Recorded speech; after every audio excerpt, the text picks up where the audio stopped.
cool. So, well, thank you so much, first of all, for accepting to be on that call and kind of talking about that topic. Let me rewind.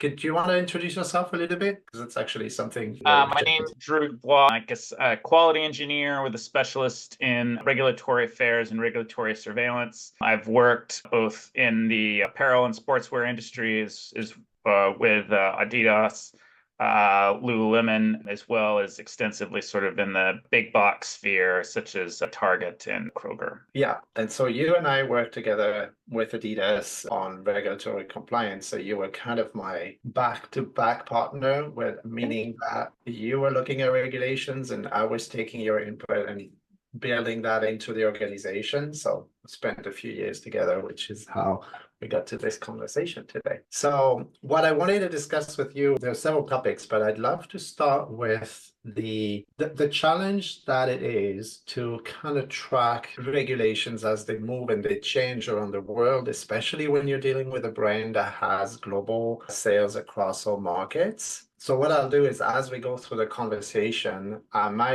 probably, hopefully, going to start drawing something like I used to do in our meetings, and then I'll kind of trim and play with the recording and then come up with something that we can then use and share with LinkedIn and some other platforms. So that sound all right?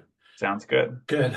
So yeah, so talk to me about, after so many years of experience, what's your approach to kind of get a good handle on what is happening with regulations, where we're at, what's needed for an organization within the scope of the works that and the positions that you're occupying? Yeah, I kind of break it down into a few pieces. I'd say one piece is sort of regulatory surveillance, and then kind of second piece is sort of, regulatory data or infrastructure, right? How do you record or maintain regulatory information? And then sort of C is sort of the compliance execution or plans of sort of how you conduct a gap, how you do gap analysis, how do you execute sort of plans once you've sort of figured out the top two is sort of how I generally break it down into those three major pieces. So let's start with the regulatory surveillance then. How do you go about figuring out like what regulations, where, how, who, when? Yeah, I mean, I kind of view it as a singular piece as much as more like kind of layers of Swiss cheese in terms of trying to capture going on in the world. I think there's a few pieces to it. One, I think engagement with industry associations can be extraordinarily helpful. So in the background that we come from, such as, apparel and shoes, engagement with the AFA. Yeah. So they do things, for like a specific example from the AFA, they subscribe to a service from Haley, which monitors all 50 of the US states for chemical regulations, which particularly if you're a small company, trying to monitor 50 individual state legislatures for all chemical regulations would just be beyond your capacity in terms of money or time. So, we're having paying your AFA membership and getting that service from the AFA is absolutely invaluable. And you can do that through your engagement through your industry associations. And Haley offers that service. I know through a few different industry associations in addition to AFA. So the industry associations can be extraordinarily valuable. Sort of national, every single law in the US has to go through the Federal Register. For instance, right, I set up Google alerts. So every time, the FDA or the EPA or the CPSC comes up in the Federal Register, I get alerts on that so I don't miss anything that impacts my regulators, and the Federal Register comes up. So I maintain updated on all federal legislation.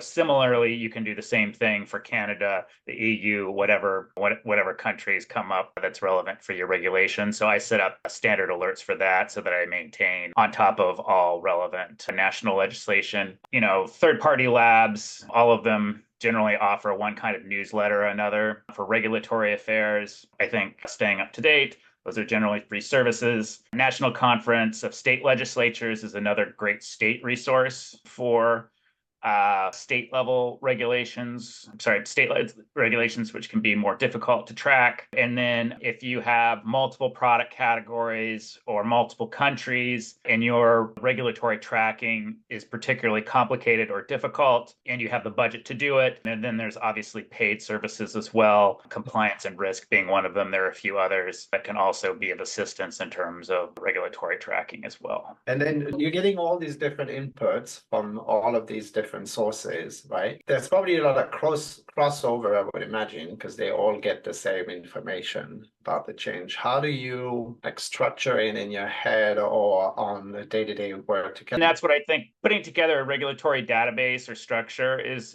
critical to sort and structure that information. I'd say sort of in the beginning, simple thing I think is putting together into a spreadsheet. In the beginning, spreadsheets are more appropriate. The more complicated and the more data you use, creating in the Microsoft world, access or databases become more helpful. Because you want to be able to not only track the regulation, but track the changes that are happening and the speed and some of the critical information that may come out at one point or another, right? Yeah, what the regulation is, what the critical attributes are, what are the categories of goods that it impacts, whether it's branded goods that it would impact that you sell or whether it's private label, right? Because in many cases, if, for instance, if you're a retailer and you sell both, you're probably going to have two completely different sets of requirements for branded and private, and private label. You may inspect and require testing for private label, but you may not do both for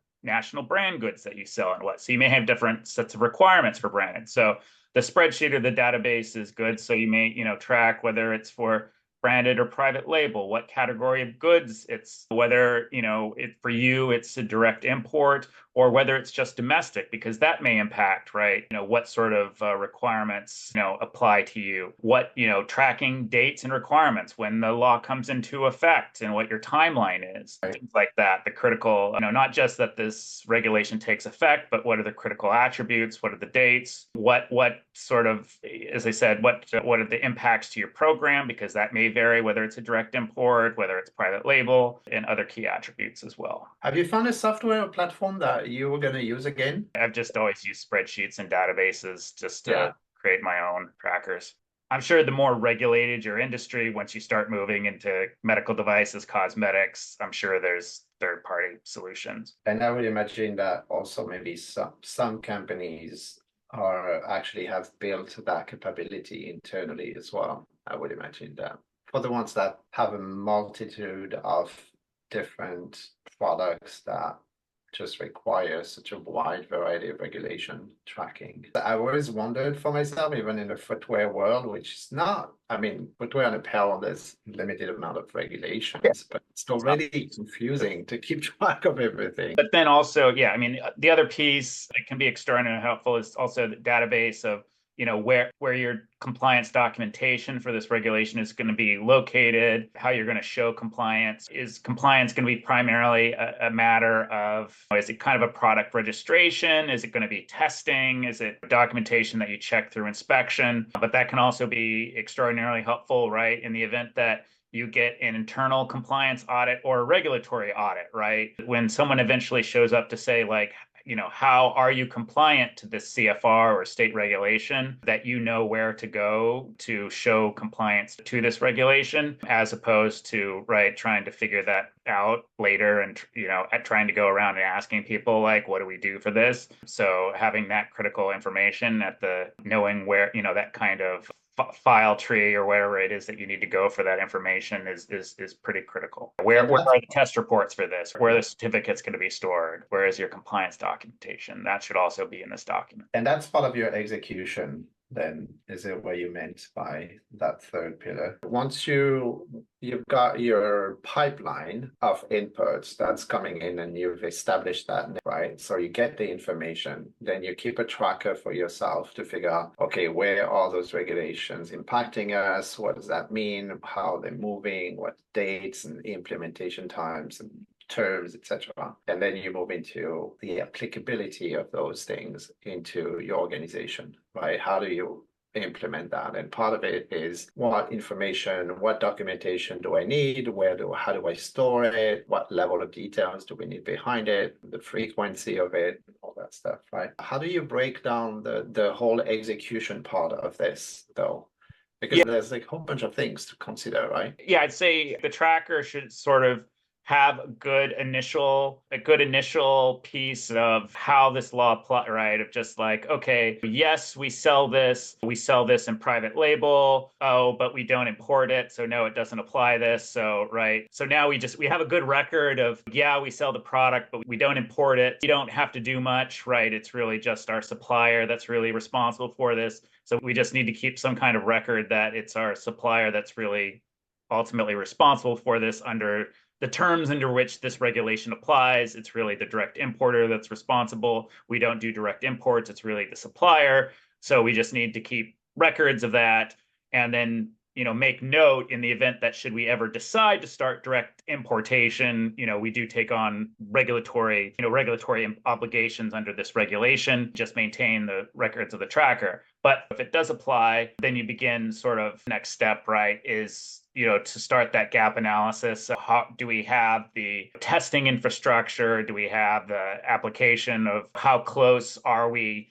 If it's a chemical regulation and we already have an RSL, restricted substances list, you're sort of, 80% of the way there. Right. It's not that complicated to add another chemical to an RSL. If you have sophisticated chemical regulations and you don't have an RSL, well, you'd be further away in terms of a gap analysis if you don't have that sort of testing infrastructure already in place. So that gap is kind of that first step for you to kind of assess, okay, what are the pieces of that puzzle that need to be added or changed, I guess, to make sure that you comply with what comes in from that tracker. And then I guess there's situations where the compliance is kept at the vendor level. Some of them you would want to have that compliance on file or want to keep it as a brand, right? Once you've set this up with your supply chain, what's your philosophy about controlling that process going forward, like in terms of audits? Yeah, and I'd say that's part of the database as well. In stages of part of the information that you'll fill out as well is kind of an audit plan, what that frequency is.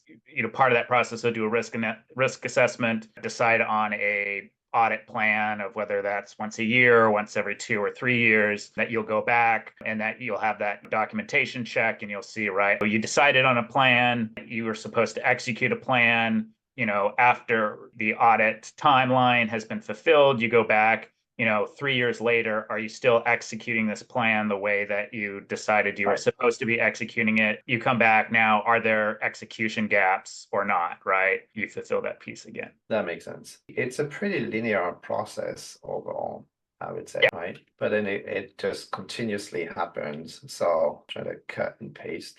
I've never used that tool before. But yeah, the regulatory surveillance, they fill that into the tracker. That gives you sort of an initial piece to do sort of the gap analysis and eventual compliance plan. And that allows you to sort of complete the tracker. Your database is sort of what gives you that 360-degree view of sort of all of your, sort of regulatory view of your entire compliance program. And when you need to execute those audit plans, sort of gives you that view of sort of when you need to execute your audit plan, where you are in terms of how many compliance plans, sort of how many audit plans you need to execute, things like that. Right. That's pretty cool. Super helpful. Thank you so much. Kind of a follow-up question. What's your sense moving away from just the how to you do it? Based on your experience, what's your sense about the regulatory world right now and its acceleration? Because I think we both agree that it's not getting better in terms of complexity, right? Or do you find that your job is getting more and more complex? Yeah, I'd say certain sorts of, I mean, for me, I think definite trends. I'd say North America, the sort of devolution of federal action to, state and municipal action certainly creates complications when you have 50 state plus municipal actions. rather than federal action. And I think largely that sort of stems from frustration with the lack of federal actions. That certainly makes things more complex. In the European Union, because the lack of strong enforcement authorities in the EU has itself led to more compensation in terms of passing more paper regulations, I think, as a compensatory. I don't remember hearing a lot of like audits on our work or products while I was at Adidas from the EU stand. Countries individually would. No, it's because But they can pass regulations at a supranational level, but they really can't enforce regulations at a supranational level. Those are still dependent on, I would say, relatively, sorry to say it, not particularly strong or sophisticated regulatory bodies. So enforcement mechanisms in EU are far, far, far less sophisticated than their ability to create regulations. But in the end, your overall regulatory scheme, you just keep creating standards that you really can't enforce effectively. I mean, yeah, I'm not sure what you're ultimately accomplishing. what other markets are you keeping under high observation? Certainly, enforcement is not a problem in China. If you want to talk about a different mechanism, Kind of the opposite, isn't it? yeah, I mean that's the thing, right? It certainly don't lack for enforcement mechanisms in China. That's definitely not a problem. Yeah. The problem is not quite clear sometimes what standards are being enforced when there are actions.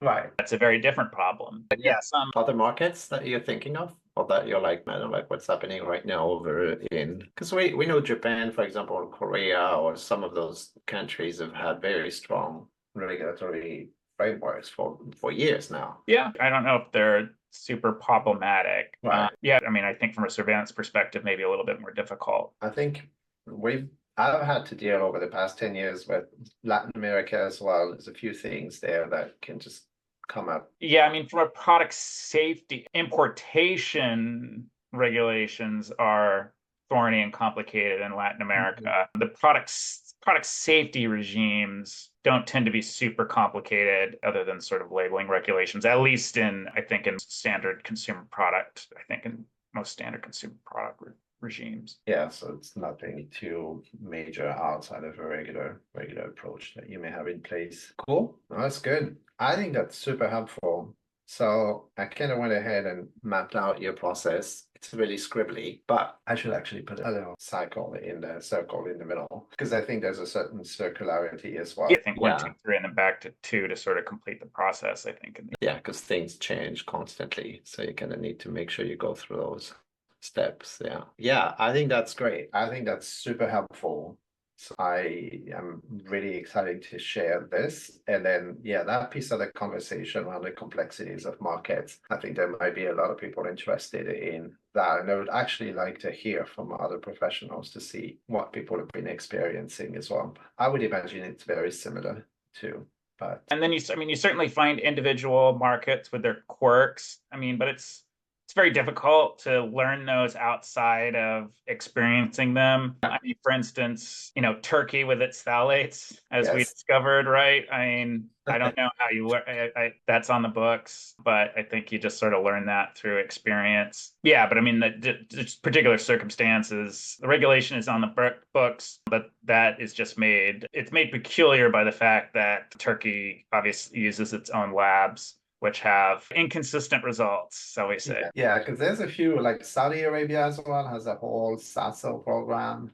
Yeah. And then Egypt, I know, has also a whole inbound testing. So there's a bunch of products, a bunch of smaller markets that do have their own little challenge for sure.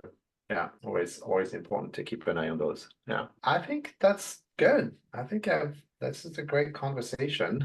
Really appreciate that. Oh yeah, of course. Anything else you'd like to add or? No, I think that's great. Thank you so much.